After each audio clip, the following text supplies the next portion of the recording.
My name is Dr. Lauren Ellis, and I was told not to come home for Christmas. The call came 3 days before Christmas. I had just gotten home from a long shift at the hospital, already exhausted but still smiling as I looked at the packed bag by my door. I had bought gifts for everyone, including the rosemary stuffing ingredients they always asked for, though they never remembered I was the one who made it. I even bought a new forest green sweater, soft, simple, festive but not trying too hard.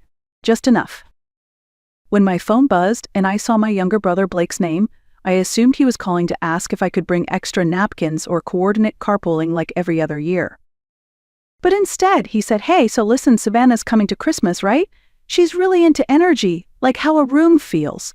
And with your work, sometimes it can feel kind of heavy. I think, for her sake, it might be better if you sat this one out. It's nothing personal." I didn't argue. I didn't ask what he meant by heavy. He didn't say, "You're a dedicated geriatric doctor who helps people die with dignity." No, just heavy, like a wet towel on his Instagram aesthetic. An hour later, my mom called. Her voice was soft like a lullaby hiding a grenade. "Honey, we're just trying to make this easy for everyone. You know how sensitive she is. If you come, it could cause confusion. Honestly, we might not answer the door." That was the moment I knew. I wasn't just not invited, I was unwanted. I didn't yell. I didn't cry. I simply said okay, hung up, and opened my banking app. Mortgage payment canceled. Car loan top-up frozen. Emergency maintenance fund locked. I stopped being their silent backbone. No social media post, no message, just silence. And for the first time, that silence was mine. I used to think the way my family treated me was normal. That maybe I was just too serious, too focused, too much. Growing up, I was the oldest.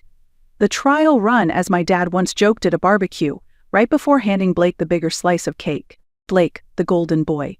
Creative, charming, the miracle baby born after years of trying. I was just first. When Blake was 6, he drew all over the living room wall with a permanent marker. My parents called it expressive. When I broke a bowl while helping set the table, I was careless and told I needed to pay more attention. Blake came home from school with a participation ribbon once it stayed on the fridge for a week. I brought home straight A's and they said that's nice, then slid the report card into a drawer. Once I even left my perfect GP a letter on the kitchen counter, hoping someone would ask. No one did. When I got accepted to medical school first round, no gap year, no second tries, I printed the acceptance letter and showed it to my mom. She said, "Wow, that's intense. You'll have to be careful not to burn out." When Blake dropped out of college for the 3rd time to pursue creative direction, they threw him a re-entry party. Balloons, cake. A photo of him with a paintbrush now sits framed in the hallway, like he cured cancer. They always said he was artsy, that he felt things deeply. I once found my sketchbook in the recycling bin, under grocery store flyers. When I asked, they said they thought it was scrap paper. But I kept going. I worked hard. I graduated early. I got licensed. I started treating elderly patients, people who had been dismissed, forgotten, left to decline alone. I gave them my time, my energy, my whole heart. At home, I gave just as quietly, fixed their plumbing, paid off a lingering home repair bill without being asked, lent Blake money when his freelance gig fell through, never asked for it back, never even mentioned it. But none of that mattered. Because in my family's eyes, Blake was the star, and I, despite everything, was just the one who always showed up on time and didn't complain. Until I didn't. There's a strange kind of pain in being the person everyone relies on, but no one really sees.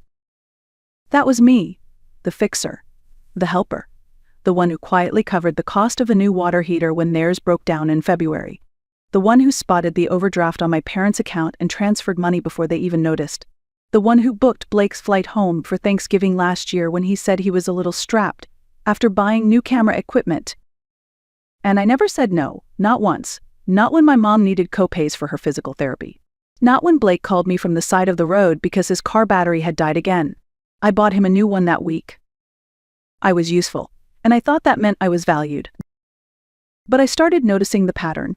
The way my contributions were invisible until they stopped.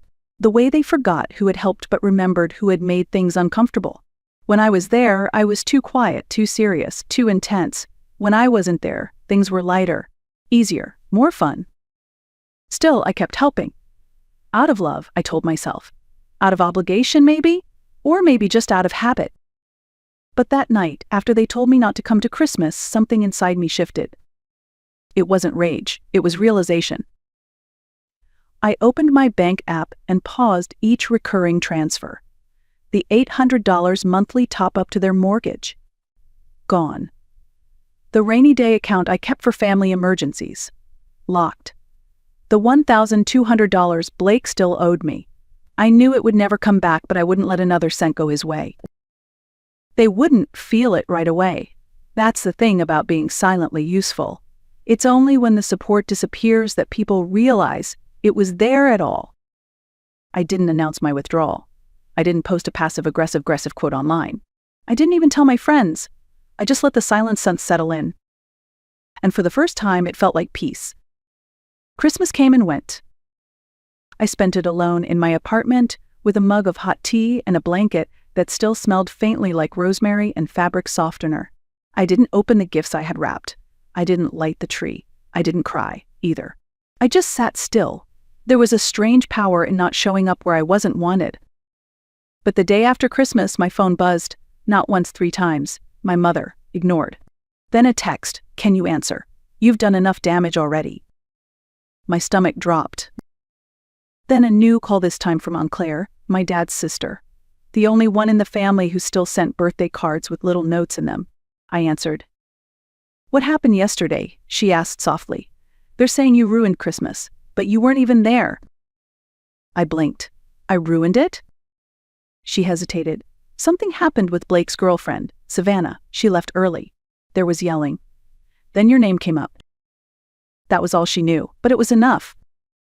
Later that evening, Aunt Claire called again. She had pieced together more. Apparently, Savannah had seen a photo of me in their living room. Just an old snapshot, probably from a birthday years ago, and she recognized me. "You saved my grandmother," she had said. "You're Dr. Lauren Ellis." The room, Claire said, went completely still. What followed wasn't clear, only that Savannah asked if I was the sister they talked about, and whatever she heard next made her quietly gather her things and leave. I didn't need the details, I could imagine it all too well. They probably joked about me, as they always did, that I lived in hospitals, that I made things too serious, how I was hard to love. Maybe they even repeated that awful line Blake once said: "Lauren is basically death in a pantsuit." It wasn't new. But this time, someone else had been listening. Someone who didn't grow up believing that cruelty was just how family speaks. Someone who remembered the doctor who stayed by her grandmother's side when every other physician had given up. Someone who saw me without being told how to see me first. That's how I ruined Christmas. By not being there to maintain the illusion. By not showing up to smile politely while they carved me into a cautionary tale. By being remembered, unexpectedly, for the good I had done for someone who wasn't them. 2 days passed before I got another call. This time, it was from my mother. She didn't say hello. She just launched in, her voice already tense. "I don't know what you said to her, but now your brother is a mess. Savannah blocked his number. She won't speak to him. And she posted something online about being treated like garbage by the family of a woman she admires." There was the sound of glass clinking in the background.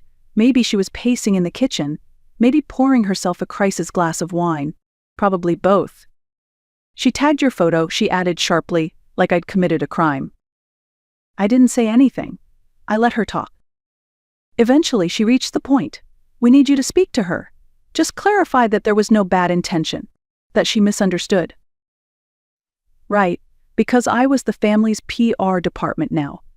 Damage control for the same people who had uninvited me from the dinner table.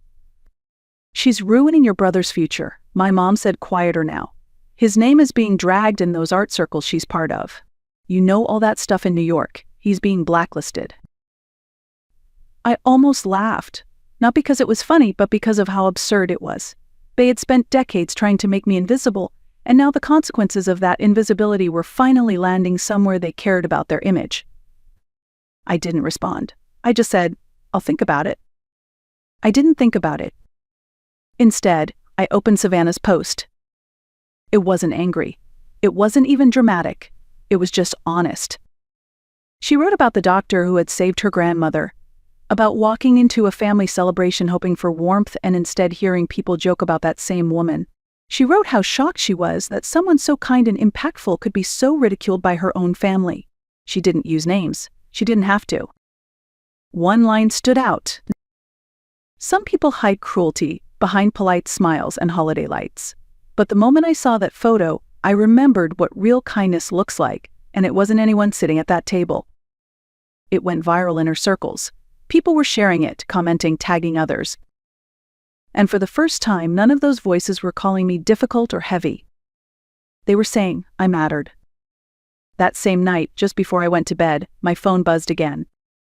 This time, it was a voicemail. Not from my mother, not from Blake, not even from my father, who only ever calls when he needs help resetting his email password. It was from Savannah.